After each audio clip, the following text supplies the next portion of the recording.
Salut, faut que je cours parce que sinon je vais rater mon train. Et il y en a que 2 par jour. J'ai rencontré des Japonais un peu bourrés, ils m'ont fait boire du saké. Donc je suis un peu pompette, mais c'était une rencontre très sympathique. Il y a juste des champs et des maisons. Je suis totalement paumé. C'est magnifique.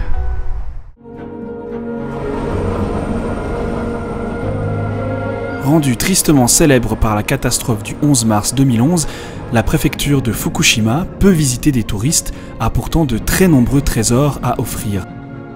Elle est par exemple l'un des hauts lieux culturels des samouraïs au Japon. On y trouve ainsi de nombreux châteaux, des écoles et des maisons de samouraïs, des routes de l'ancien temps, mais également de la très bonne nourriture. Dans ce 3e épisode consacré à la préfecture de Fukushima, je vous emmène dans un voyage gustatif à la rencontre d'habitants de la région et d'un paysage caché des touristes. Alors je suis toujours dans la préfecture de Fukushima, mais un peu plus au nord, cette fois dans la ville de Kitakata. Alors c'est vraiment pour le coup une petite ville.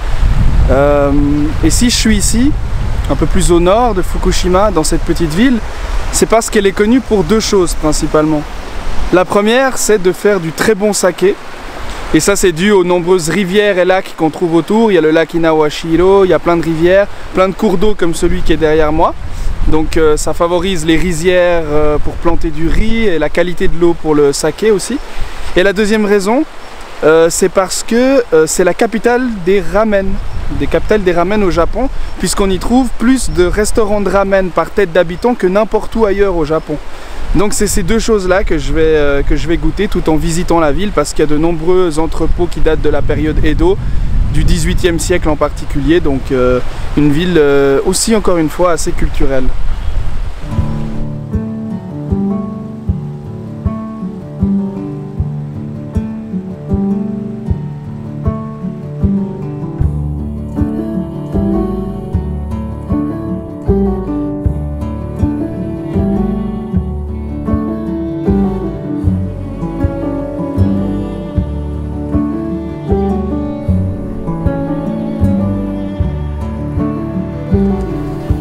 Et regardez par où je passe. C'est un tout petit quartier complètement désert, un peu pauvre. Avec un ciel gris, ma foi, qui fait plaisir, hein. Comme d'habitude. J'ai jamais de chance avec ça là. Mais en tout cas, c'est...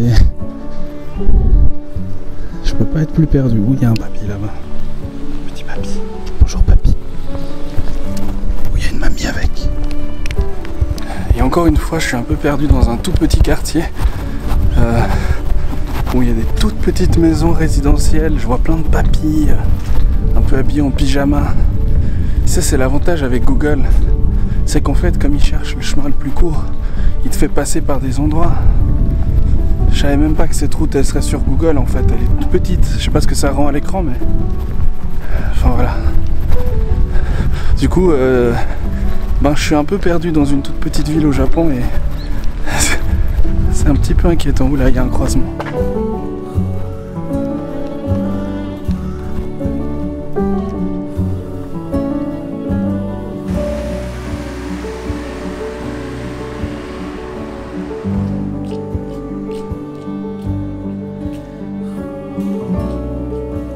Donc la distillerie de saké qui se trouve derrière moi, elle date d'il y a 300 ans pile poil, puisqu'elle a été inaugurée en 1717 durant l'ère Edo. Et donc c'est une des plus vieilles de Kitakata. Et je vais aller la visiter, je vais aller voir comment on fait du saké. Et je me réjouis. Et je veux aussi goûter bien sûr, parce qu'il faut goûter.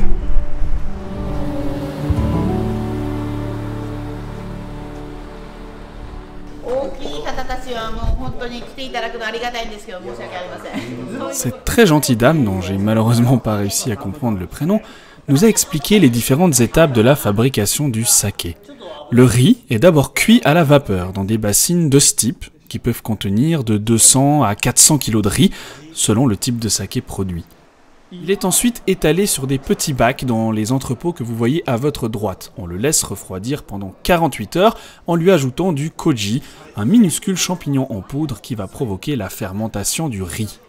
On mélange ensuite le koji, le riz, les levures et la formidable eau de Kitakata dans d'immenses cuves de ce type dans lesquelles ce nouveau mélange de riz va rester au moins 1 mois pour atteindre une teneur suffisante en alcool. Enfin, après 1 mois, on presse le mélange, on le filtre dans de petites machines, comme celle-ci, des distilleuses. On le laisse ensuite maturer encore un petit peu, parfois plusieurs mois, et puis on le met en bouteille. En fait, j'aurais aimé vous en dire un peu plus, mais ma petite visite a été, comment dire, un peu chamboulée.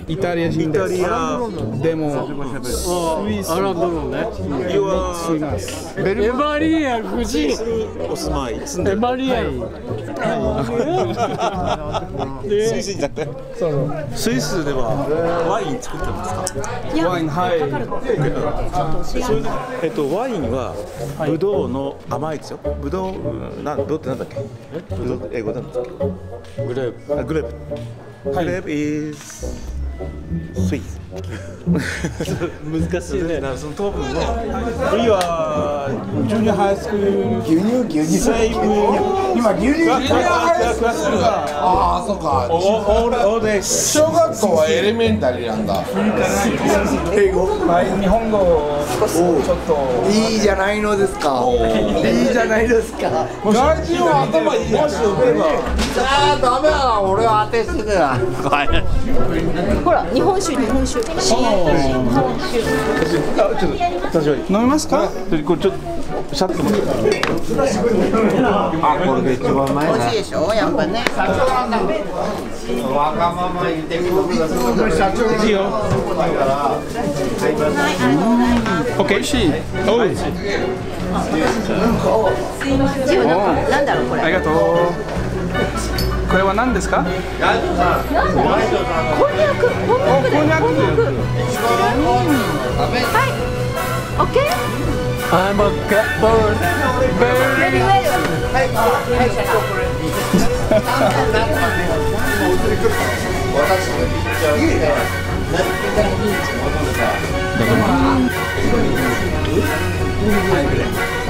はいはいはいはい。これ私持って帰る。強い。いいね。ああ、美味しいね。いただきましょう。はい。オッケー。オッケー。もっと入れるよ。オッケーオッケー。Alors je reviens de la visite de la distillerie. J'ai pas pu trop filmer, pas parce que c'était interdit, mais parce que j'ai rencontré des Japonais un peu bourrés en fait. C'était une journée, une petite fête. Ils avaient tous 60 ans, des anciens collègues d'école, et je suis devenu un petit peu l'attraction principale plutôt que la visite. Je m'en veux un peu, mais tout le monde voulait faire des photos avec moi. Ils m'ont fait boire du saké, donc je suis un peu pompette, mais c'était une rencontre très sympathique. Du coup, j'ai pu acheter ma petite bouteille de saké ici. Et maintenant, je vais essayer de trouver un ramen. Les babaroussa. Ah, et ils m'ont aussi expliqué que les petites boules de plantes qu'on voit en haut des distilleries de saké, en fait, ça s'appelle des sugidama. Et ça signifie qu'on est dans une distillerie de saké. Et aussi, plus elle est belle et verte, mieux le saké est... Enfin, j'ai pas très bien compris cette partie, mais je crois que soit il a été fait fraîchement, ou soit il est très bon. Bon, ramen.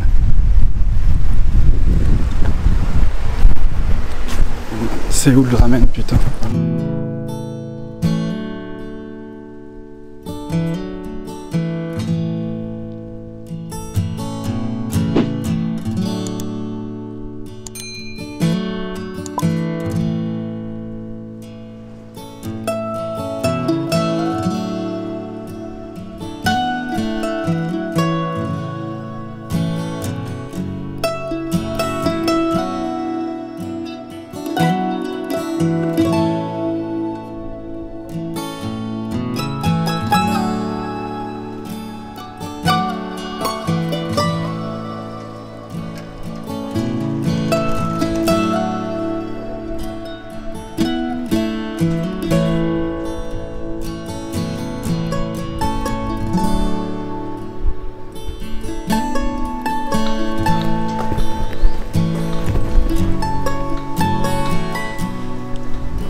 はい、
お待たせしました。お、ありがとうございます。はい、鶏そばになります。どうぞ。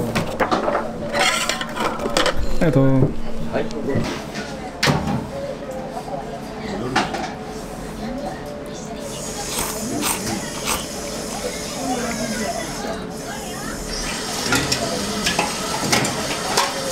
味しいです。ありがとう。うん。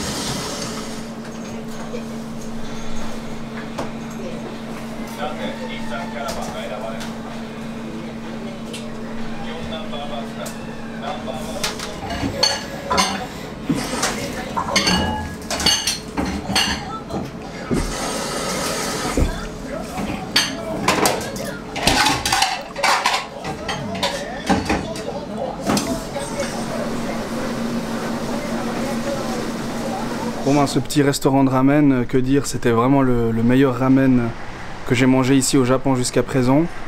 Les nouilles, elles étaient faites maison devant moi en fait. Elles étaient super tendres, super moelleuses. Le bouillon, c'est une des premières fois où j'ai mangé un bouillon qui n'était pas trop gras, donc j'ai pu le boire en entier avec grand plaisir. C'était un bouillon de poulet. Et puis la viande, alors elle fondait dans la bouche. Et tout ça pour 600 yens. Et puis j'ai ajouté 400 yens pour du saké chaud, comme on est dans la ville du saké. Et franchement, un régal. Bon, moi c'est pas tout, mais après ce délicieux repas et cette visite d'une distillerie ici à Kitakata, je dois me dépêcher parce que j'ai un autre train à prendre pour aller ailleurs dans Fukushima. Et je crois qu'il y a assez peu de trains dans cette gare, donc il faut que je me dépêche.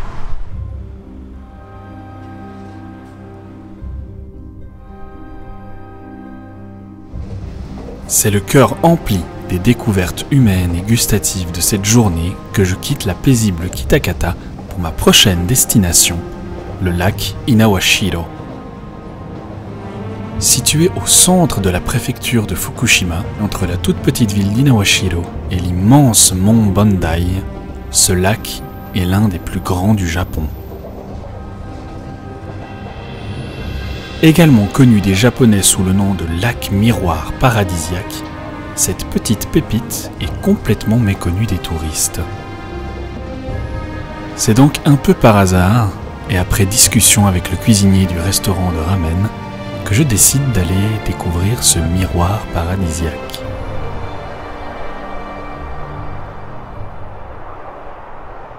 Alors il fait bientôt nuit et je viens d'arriver dans la minuscule ville de Inawashiro. On peut presque parler de village puisqu'il n'y a que 15 000 habitants ici. Et des champs, des champs tout autour de moi, partout. Et si je suis ici, c'est parce qu'il y a une chose que je voulais pas manquer dans la préfecture de Fukushima, et que c'est le meilleur endroit, je pense, pour ne pas le manquer. Mais maintenant, il faut juste que je trouve mon chemin, et ça va pas être une mince affaire.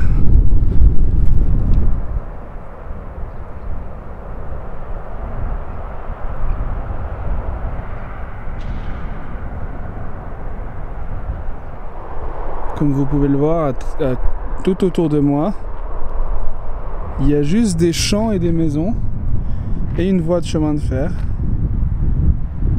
Donc je suis totalement paumé.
J'ai marché à peu près 1 heure dans la campagne tout seul, sans trop savoir où j'allais. J'allais tout le temps au sud, mais ça en valait le coup parce que je viens d'arriver à ma destination et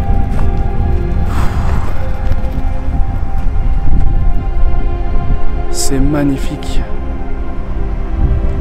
J'en ai même les larmes aux yeux. Et j'exagère pas, c'est juste...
Salut, c'est Joe, j'espère que cette vidéo t'a plu, qu'elle est rentrée dans ton petit cœur. Si c'est le cas, n'hésite pas à aller t'abonner à ma chaîne, à mettre le petit pouce bleu et la cloche. Et puis regarde, je te laisse 1 ou 2 autres vidéos au cas où t'as envie de te faire plaisir. A bientôt pour de nouvelles aventures.